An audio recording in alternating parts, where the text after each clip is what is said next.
Everybody knows that times are hard, and we are hearing the very persuasive argument that because times are hard, we need to cut spending.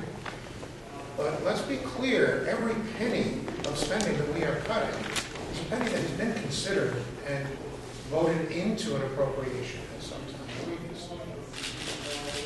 We maintain a society. Government spending is not simply taking from the taxpayers to support beneficiaries. It is also how we maintain a civic society. It's how we maintain an operative society. And we are now looking at spending cuts that are simply unacceptable. First of all, for those who are beneficiaries, we have to have some compassion for people who simply need help. But also the entire society needs a well-run police system, a well-run highway system. It needs a well-run civic arrangement. And we are cutting into that. And we're told we have to do that because the money isn't there to maintain a healthy society.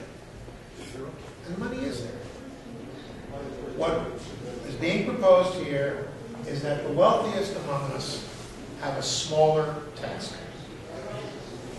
That's what's being proposed. And this is not hatred of the wealthy. This is not eat the rich. This is simply saying you go where the money is there. The people who will pay this if this passes will be rich after they've paid their taxes. They'll still be rich. So I am happy to give support. The revenue-raising bills initiated in the House, not in the Senate, but in anticipation of this bill possibly coming to the Senate, I for one, want to show support for this effort and be happy to answer questions. Senator Davis, Representative Davis is being shot.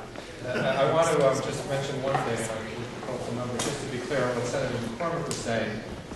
The average person in the highest tax bracket would pay $10,000 more in taxes. Their effective tax rate would go up less than 1%, but they would still walk away with about $149,000 tax cut.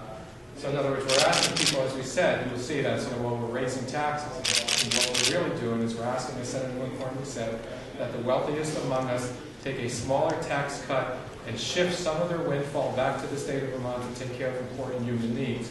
People in the second highest tax bracket are going to pay about $580 more in taxes. Again, not a huge burden, yet it allows us to raise the money we need to invest again in those prevention programs.